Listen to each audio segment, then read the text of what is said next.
Are you looking to take your CDL test soon? Well, depending on the state and the date of that test, it could be a totally different exam. But have no fear, we've got you. Stay tuned to figure out how to pass the hardest maneuver in each of these tests. And if you're confused about which test you got, hit me up in the comments below. We'll get you taken care of.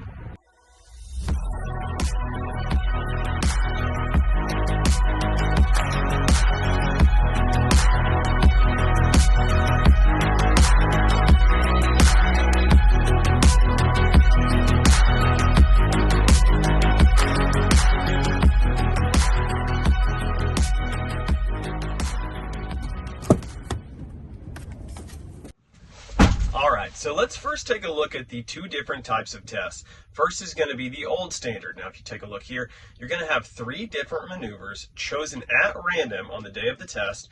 First one's going to be a straight line back. Second's always going to be an offset, either to the left or to the right. And that third is going to be either your right parallel, your left parallel, or an alley dog. Now that new standard is going to be a little bit different, and this is going to be four maneuvers that are going to be consistent no matter what. You're always going to have the same four in order. First is going to be, we can see that pull up, stop in the box, then we're going to have that straight line back second. Third is going to be a forward offset, and fourth is going to be that reverse offset. So it will always be those same four maneuvers. All right, so now we have a better understanding of the test. Let's take a closer look at a couple of the maneuvers, one from each of these tests, and see that they're actually a little more similar than we first thought. That right parallel for the old standard test looks an awful lot like our new backwards offset. So first up, the new standard. Offset. Now that fourth maneuver is going to be our backward offset. And as we can see right here, our start position needs to be straight with our truck and trailer, parallel to this line right here, all the way up towards the end of this box. Now, if at the end of your third maneuver you pulled up a little bit crooked, that examiner will help you get reset to make sure that you are in this straight position, because that is part of the rules that the driver cannot be an advantage or a disadvantage in their start position. So your start position should look somewhat like this. Now from this point, what we're trying to do on our backward offset is back ourselves into the box here. And a simple way to think about this is first you want to back up to get yourself a little bit closer to the box. And as you're going to see, we're going to put our back trailer tire somewhere in this space here, and then we're going to do two consecutive cuts to point our trailer and then get back flush. So I want my trailer to point right, I'm going to do a big left, and then steer right to get back in front of it. And at that point, we should be pointed into the box somewhat like this. And your instructor can help you with those specific cuts to get yourself in a position that looks somewhat like this. But at that point, we're going to back up to get ourselves a little bit further inside the box, and at that point we're going to do those same two cuts the opposite direction to get ourselves realigned back inside the box. So we want the back of the trailer to go left, we'll do a big right, then get back flush and hopefully be in a position somewhat like this. And to finish off this maneuver, we just back up until the back of our trailer is inside that box. Set our brakes, tap our horn to signal we're done. Now in this particular maneuver, we have two get out and looks and two free pull-ups should we need them, but hopefully we can get it in just one shot. So let's head out into the field and get a look at this maneuver, the backward offset. Okay, as we can see, we are starting again in the position we ended the last maneuver, or that reset that the examiner helps you with. Now at this point, we want to back up to get our back trailer tire, or the back of our trailer, straight with that yellow box or a tiny bit behind it. And think of that yellow box like it is the back of the vehicle you're trying to back behind. This is kind of a parallel park essentially that we're doing.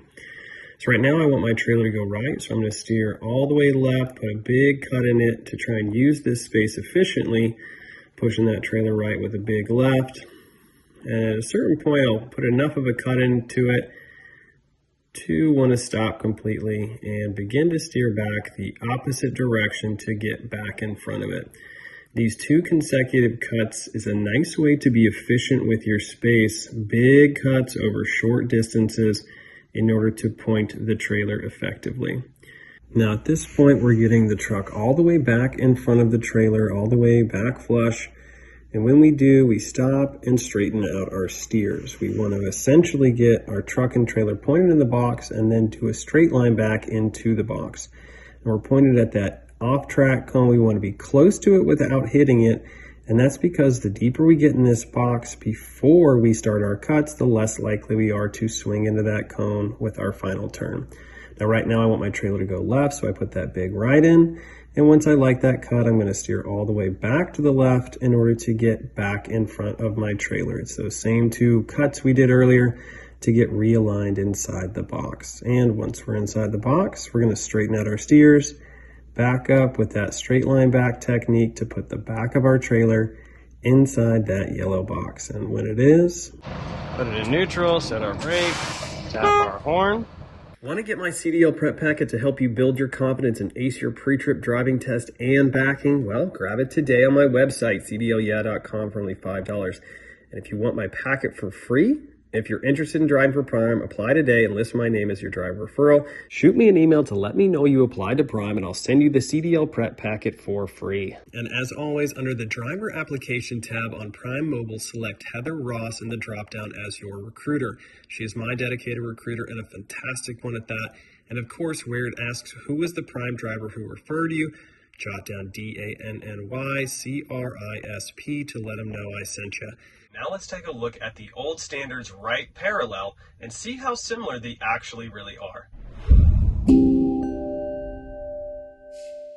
All right, so now for the parallel, and as promised, we can follow the exact same procedure that we did for that offset, except now we're starting inside that box. So we're gonna get ourselves in our start position, do those same 2 cuts to get ourselves diagonally pointed into the box, then we're gonna back up straight until we split this white line, hop out, verify our position's good, hop back in the truck, do those exact same 2 cuts to get realigned in the box, just like that. So let's head out to the field and take a look at what that looks like.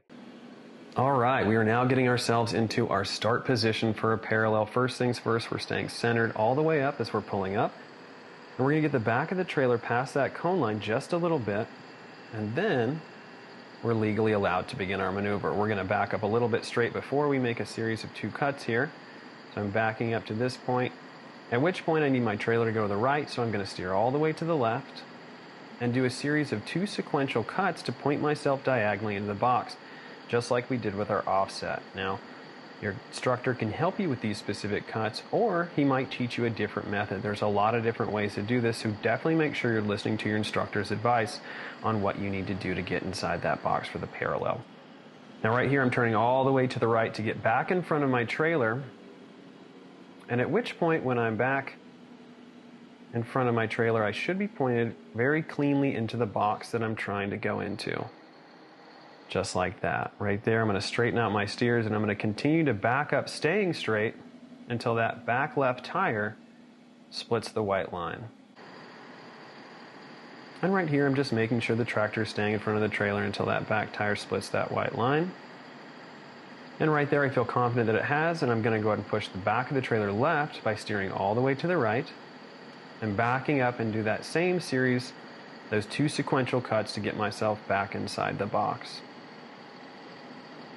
And right there, I'm going to turn all the way to the left, swing my tractor in front of my trailer, at which point I should be cleanly inside that box and just inside that cone line. And just like that, get ourselves into the box, get our steer straight, put it into neutral, and set our brakes, blow our horn to signify we're done with our maneuver. All right, guys, there you have it. Pretty similar, although very different. I know it's a lot to take in right now. 2024 is a crazy year for the CDL exam. But if you have any questions or are curious about any of it, reach out to me directly. I would love to help clear it up for you, make it a little easier on the tail end of this. Now, make sure to stay tuned for one of my favorite old clips of Flatbed Fred. Other than that, guys, drive safe, drive smart. Until next time. That was an example of a parallel. Pretty straightforward stuff, isn't it? Is this where the 10:30 yoga class is going to be? No. Okay. You might want to try the Millennium Building. Interesting guy. Hey, when you're out here, make sure you keep one hand on the wheel and one hand on your horn. CDL in no way endorses or supports any of the claims that Flatbed Fred makes, and further does not encourage or suggest that you follow along and or support or use any of his advice.